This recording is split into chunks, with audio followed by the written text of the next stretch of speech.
Hey guys, this is Justin from Gentleman's Purpose e-magazine here with the late show tonight.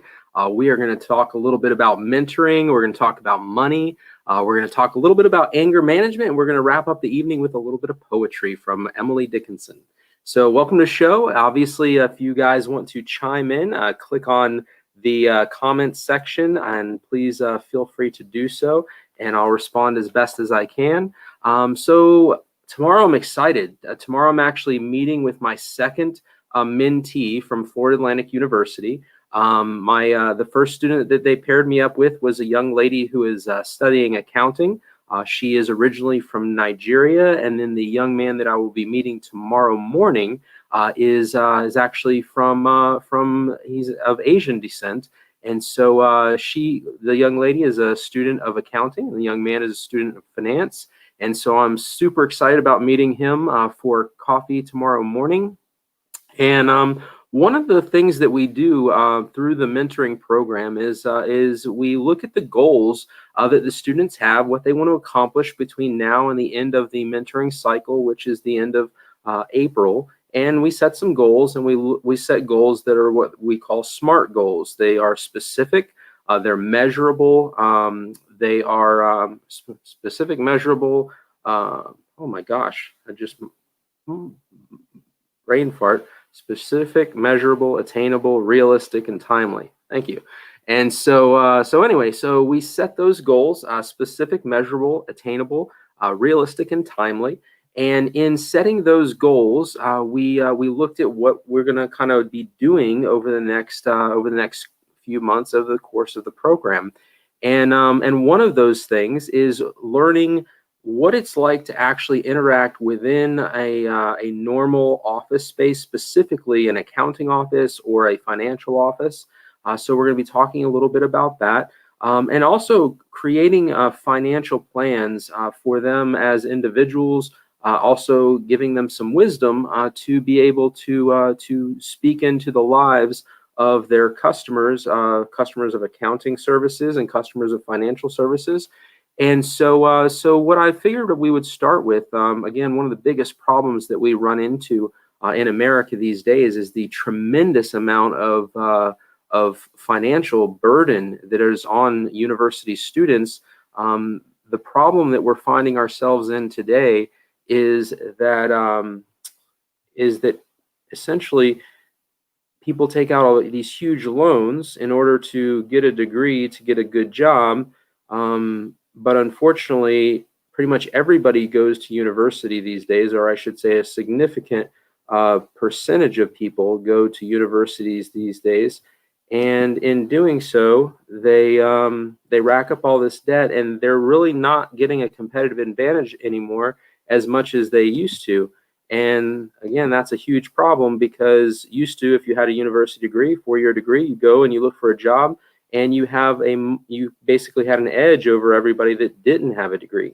But when pretty much everybody has a degree, then you have to find some other way to essentially differentiate yourself.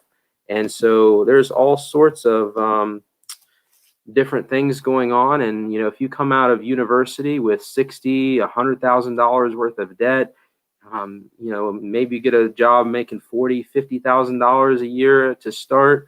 That can take a while to get all those things paid off while you're right in the middle of starting your life. So it does take wisdom to sit down and to think through these things, and to be wise stewards of your resources while you're in university, because it's real easy to spend money from these student loans on other things, thinking, oh, I can just pay it back later and it'll be no big deal. And a lot of irresponsibility can lead into disaster later on down the road. Now, currently, I've got some super bright students who are very aware of these sorts of things and are doing tremendously well and have made some very good choices, and yet they still are looking to be built up. So my first mentee and me decided to read through this book by Dave Ramsey together called The Total Money Makeover.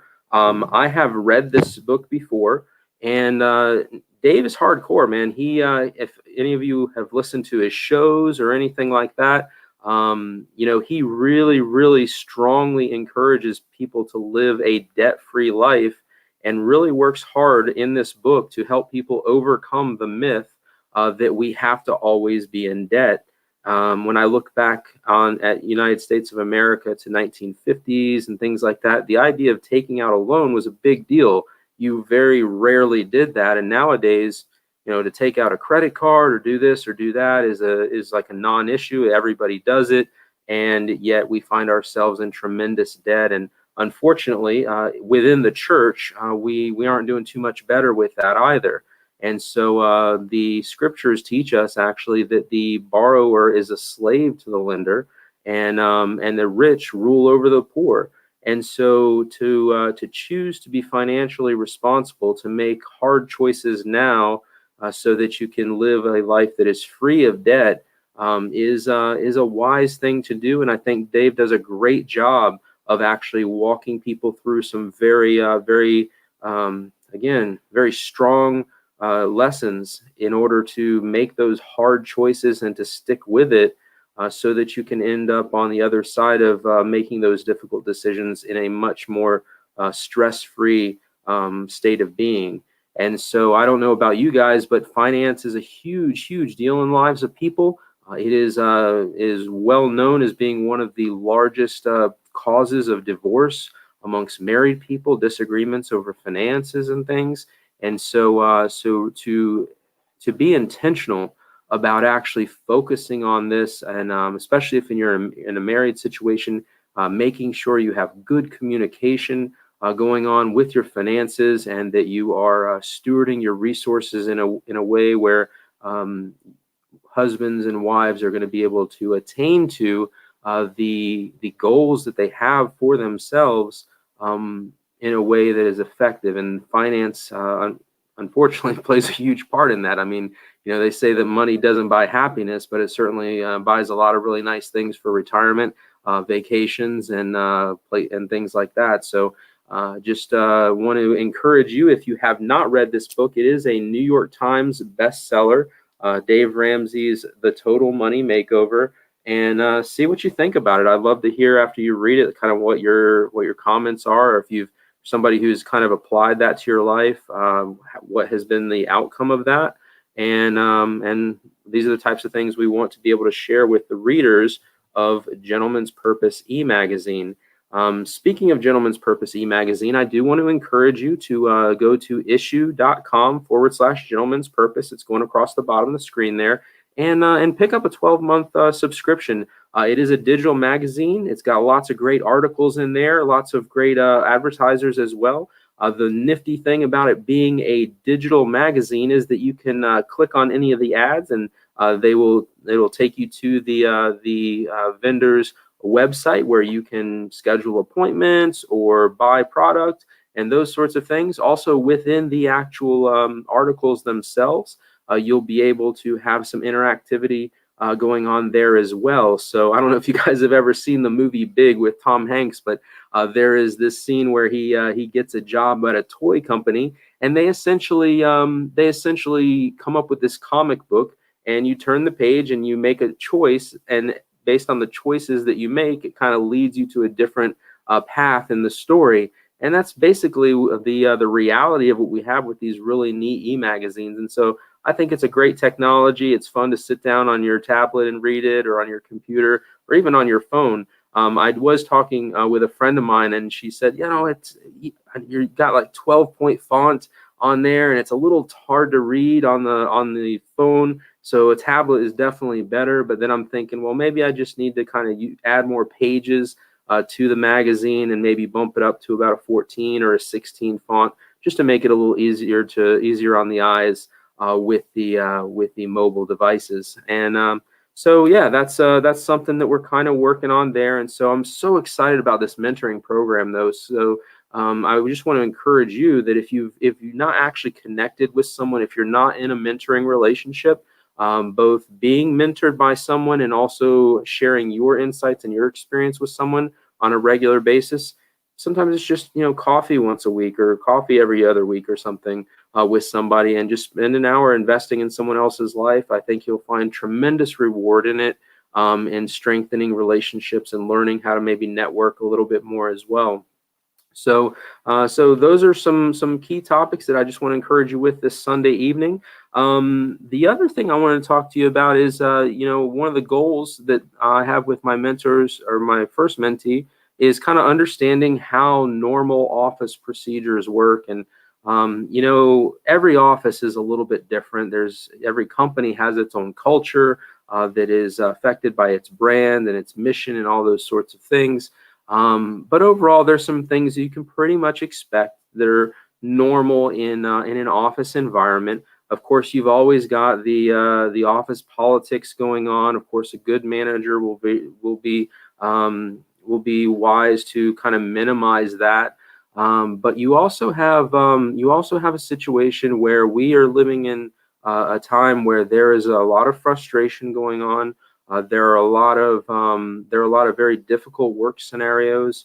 I think back to one situation. I knew a gentleman who, I don't know if he had something going on in his personal life or what was going on, but he was the manager, and one of his subordinates had done something that he wasn't happy with, and he just took his fist and just smashed the keyboard and broke the keys all over the place, and just flew into this rage, and he ended up having to take anger management classes. And of course, I think of Adam Sandler and his movie Anger Management with that, and how some people blow things completely out of proportion. But this was a situation where he needed to kind of get some counsel and things like that. And so the company that he worked with was fortunately very generous and very lenient, and they got him the help that he was looking for, which is great.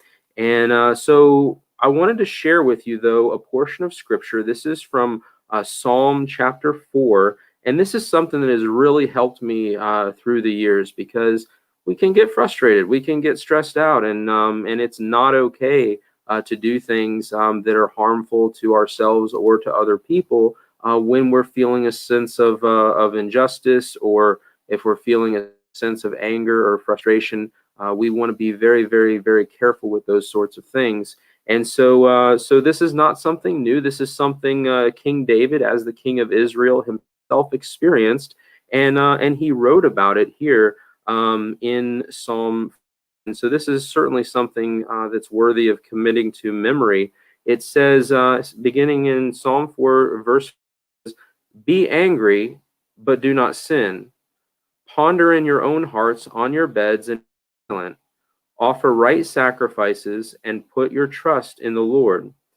And so the psalmist understands that anger is going to happen. People are going to feel anger. They're going to feel that emotion. And sometimes it's justified. There is such a thing as righteous indignation, but not to allow that to go beyond that. And Jesus actually says that if you hate your brother in your heart, you've already committed murder as far as the law of God is concerned. So we as Christians are called to receive Jesus into our hearts and to supernaturally love and be kind to people, even the people that choose to make themselves our enemies. And we don't always do that so well. Sometimes we're not walking in the Spirit, we're not responding in the Spirit, and we do and say things that are stupid. It happens. And so here, though, it's giving us a strong encouragement to be angry. Don't pretend like it doesn't exist. One of the worst things you can do is actually shut down your emotions and try and push all those things down and kind of bury them. And when you do that, you get ulcers and all sorts of stuff. The scriptures talk about a bitter root that actually can defile not only you, but everybody, or lots of people around you. So you want to deal with that anger, but you want to deal with it appropriately. And so the psalmist says, be angry, but don't sin. So don't allow it to erupt. Don't allow it to cause you to do anything stupid like smash your employees' keyboards or anything like that. But he says, so don't sin. Kind of remove yourself from the situation. Go and lay down on your own bed and ponder in your hearts and be silent. So what does he want us to ponder in our hearts? He wants to why are we actually frustrated? Why are we angry? Name it, call it what it is. And if someone has actually done something against you and you need to kind of go to them and talk with them about that, then you need to think through how you're going to approach that. And of course, if they don't receive that, if you go to someone and you say, well, this is something that you did, and it was something that was that I feel was a sin against me, and if they don't come to a place of apologizing and kind of working it out with you, then you can kind of take it further and bring 2 or 3 other brothers or sisters with you to kind of go over the situation and try and work things out as best you can. And there's a process for that in Matthew chapter 18 of the scriptures. But this idea of going and laying on your bed, deep breath, lay down, calm down, think through the situation. And what I find one of the best things to do in that is to think about a time when you actually did what that person did to you, to someone else. So in other words, we do not want to judge somebody for something we ourselves have done or are capable of doing, because if we do, with the same judgment that we judge others, we ourselves will be judged. And so it's a double-edged sword. So that's why God really wants us to kind of withdraw from the situation, lay down, relax, think through what actually happened, think through why is there frustration there, why is there anger, those sorts of things, and bring it before the Lord and rejoice in all that God has forgiven you of, and pray for the grace to be able to forgive that other person. And if it needs to be confronted or it needs to be talked about, what is the best way to go about doing that? And God will give you wisdom and insight in that as well. It says offer right sacrifices. That's what that is. When we thank God, when we reflect on all that God has done for us, so that it stirs up gratitude and thanksgiving and the ability to truly forgive the person and release it to Jesus. Again, when you forgive someone, you're not saying what they did was okay. You're just saying, listen, Lord, you said that I don't have to carry this. I don't have to carry the weight of this unforgiveness. I don't have to allow this bitterness and this ulcer causing stress to be pushed down into my being. I'm going to release that to you. And if any justice is due in that situation, that's between you and that other person. I don't want to carry that. I want to continue living my life in shalom, in peace with God and with people. And so offering right sacrifices is offering thanksgiving and praises. And then it says, and put your trust in God. God loves justice.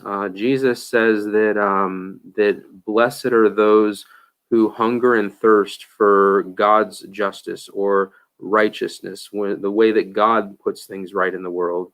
And so when we bring those situations and scenarios to God, rather than exacting vengeance or venting our frustrations and our anger on other people, we actually bring those frustrations before God. We set those things before Him, allow Him to lift that burden off of us and to bring us back into a place of gratitude and thanksgiving and rejoicing, so that we can continue to live our lives. Now, sometimes we find ourselves in very heated situations, and the best thing to do is to not allow those situations to go that far without withdrawing into this situation. And you can't just jump in your car and go home and lay down in your bed, but you can go excuse yourself to the bathroom, or you can excuse yourself to go for a walk or something like that.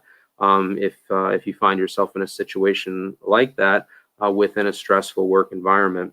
And but the main thing is putting your trust in God. God is a God of justice. He is a God of mercy, and you can trust Him to set things right in every sphere of your existence, whether it's your workplace or home or any of these things.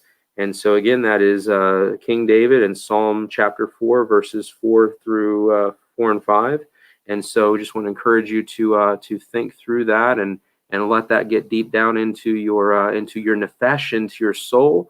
And may God give you the grace to apply that to your life, and me as well.